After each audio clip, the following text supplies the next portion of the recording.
नाभि में जो छिपा रहता है उसी में एक और प्राण छिप के रहता है, वो है अपान। और दरअसल वो अपान प्राण जो है वो कोई साधारण प्राण नहीं है, वही मृत्यु का स्वरूप है। मृत्यु अपानो भूत्वा नाभिम प्राविशत, कि मृत्यु अपान बनकर, अपान प्राण बनकर नाभि में प्रवेश कर गया। और यहीं पर वो प्रवेश नहीं करता, यहाँ से उसकी जो पकड़ है वो जिह्वा के अग्रभाग में भी आ जाती है, यानी जिह्वा के अग्रभाग में मृत्यु का वास रहता है। ये ब्राह्मण का वचन है। इस शरीर को प्राण नियंत्रित करता है और प्राणमय कोश जो उपनिषदों में कहा गया है, वो प्राणमय कोश इस शरीर के प्राणमय कोश से बिल्कुल अलग है। इस शरीर में जो प्राण काम कर रहा है वो व्यष्टि है, व्यक्ति विशेष का है, जीव आत्मा के संदर्भ में वो है। और जो प्राणमय कोश है वो ब्रह्मांड के संदर्भ में है, समष्टि जगत का वो कारण है। जैसे ये शरीर पिंड है और ये ब्रह्मांड एक विराट चेतना है, जैसे इस शरीर में एक पार्थिव चेतना है, ऐसे ही उस ब्रह्मांड में भी एक विराट चेतना है। इस शरीर में प्राण है, उस ब्रह्मांड में प्राण है। यानी एक प्राण शरीर से ये ब्रह्मांड उत्पन्न होता है बड़े व्यवस्थित तरीके से। पंचभूत जो है वो 5 प्राणवायुओं का ही स्थूल रूप है, पार्थिव रूप है। तो प्राणमय कोश दरअसल वही है। जो लोग इसे शरीर में ही घटाने का प्रयास करते हैं, प्राणमय कोश के जो अंग हैं उन्हें शरीर में जो घटाने का प्रयास करते हैं वो बड़ी भूल करते हैं। इसीलिए कुंडलिनी चक्रा के विषय में विज्ञान अभी समझ नहीं पाया है पूरी तरह से। तमाम वो जो लोग कुंडलिनी जागरण के विषय में दावा करते हैं, दरअसल वो कहीं ना कहीं एक बड़ी भारी गलती कर रहे हैं। ये बात काटने के लिए नहीं है, ये बात समझने के लिए है। पहली बात इसको समझ लें आप, क्योंकि प्राण अपने आप में एक विज्ञान है। इस शरीर का संबंध पहले आपके प्राण शरीर से है और कुंडलिनी शक्ति उस प्राण शक्ति से संबंध करती है।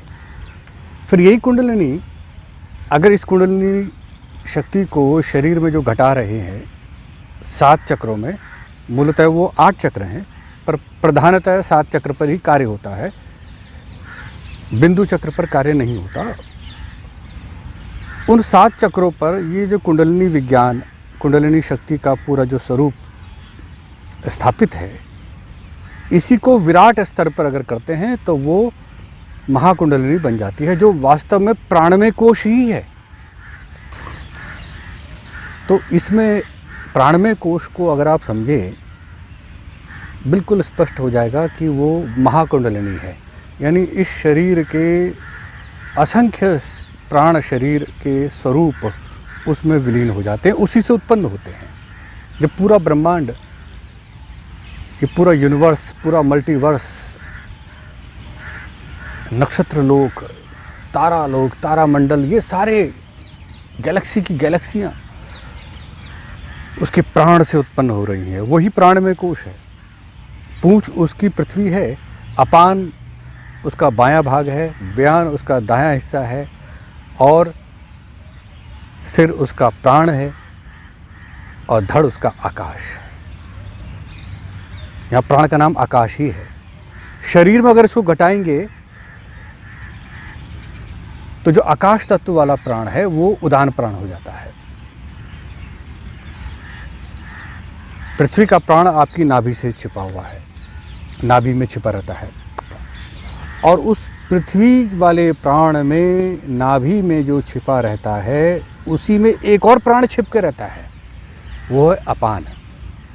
और दरअसल वो अपान प्राण जो है वो कोई साधारण प्राण नहीं है, वही मृत्यु का स्वरूप है। मृत्युः अपानो भूत्वा नाभिम प्राविशत, कि मृत्यु अपान बनकर, अपान प्राण बनकर नाभि में प्रवेश कर गया। और यहीं पर वो प्रवेश नहीं करता, यहाँ से उसकी जो पकड़ है वो जिह्वा के अग्रभाग में भी आ जाती है, यानी जिह्वा के अग्रभाग में मृत्यु का वास रहता है। ये ब्राह्मण का वचन है, शतपथ ब्राह्मण का। इंद्रियों की अगर बात करें तो घ्राण इंद्रिय का संबंध नासिका से है और रसना इंद्रिय का संबंध जिह्वा से है, और इन दोनों का संबंध नाभि से है। एक का संबंध नाभि के ऊपर से है और एक का संबंध नाभि के नीचे से है। यही मणिपुर चक्र और स्वादिष्ठान चक्र का केंद्र बनता है।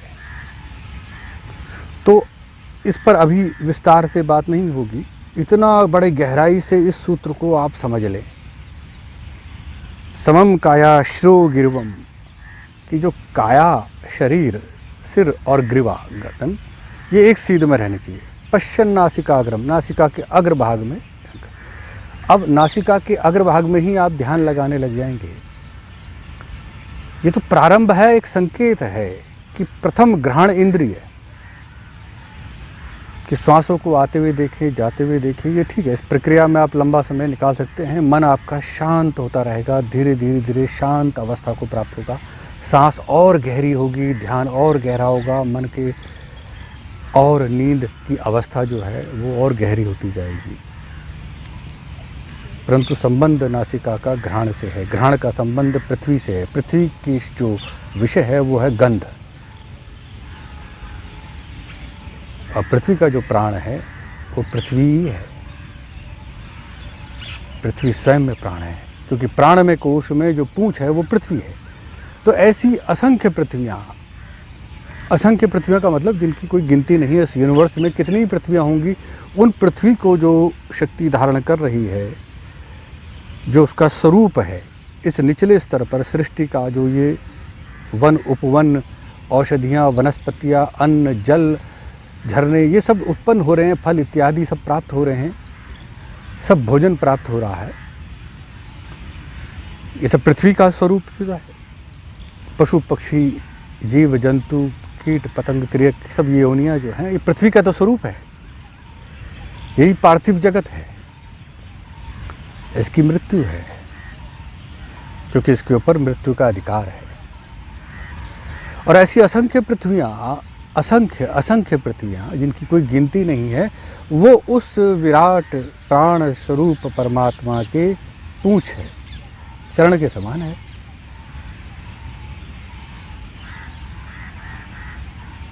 तो सीधी तरह से दिशा को अगर हम देखें तो पहले पृथ्वी है, फिर पृथ्वी और सूर्य लोक के बीच में भुवालोक है, अंतरिक्ष लोक है, फिर सूर्य केंद्र में आता है, उसकी अग्नि शक्ति है, पृथ्वी शक्ति, जल शक्ति, अग्नि शक्ति, फिर वायु शक्ति है। जो वायु शक्ति है वो उस प्राणमय कोश का सिर है, और सिर से जिस पर निर्भर है वो है धड़, वो धड़ है वही आकाश है।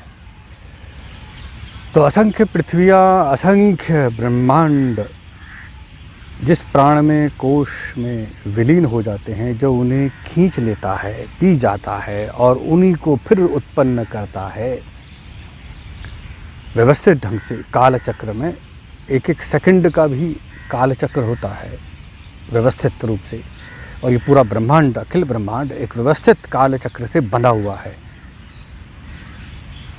तो वो काल स्वरूप, प्राण स्वरूप परमात्मा प्राणमय कोश में है। कुंडलिनी शक्तियों को जो जागरण है, उन शक्तियों को जो जगाना है, उन कुंडलियों के प्राण चक्रों को जो खोलना है, वो इसीलिए कि आप प्राणमय कोश में प्रवेश कर सके। बिना उसमें प्रवेश किए ध्यान के अनुभूत आनंद की प्राप्ति होती ही नहीं है। वहीं समाधि का दौर, समाधि का यात्रा, समाधि की यात्रा प्रारंभ होती है। उसके बिना कुछ नहीं। जो कर रहे हैं वो भी बहुत निचले पादान में कर रहे हैं। आगे बढ़े, उस प्राणमय कोश को डिकोड करते रहे, चिंतन मनन करते रहे। भीतर के जो यात्रा है उसी में एक श्वेत ज्योति है। जब वो जुड़ जाती है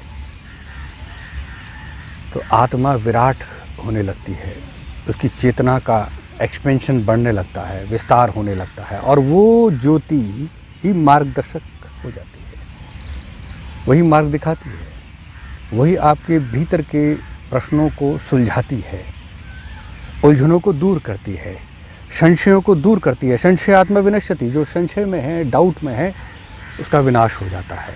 इसलिए समय रहते हुए इस योग दर्शन को स्पष्ट कर लें, जीवन मृत्यु के प्रश्न को स्पष्ट कर लें।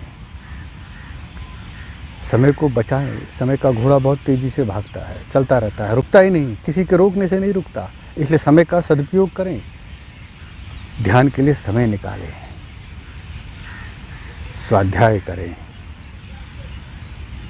यही तो उपासना है, यही सबसे बड़ी पूजा है कि आप अपने आत्मिक शक्तियों को फिर से जागृत कर रहे हैं, अपने प्राण को अपने वश में कर रहे हैं।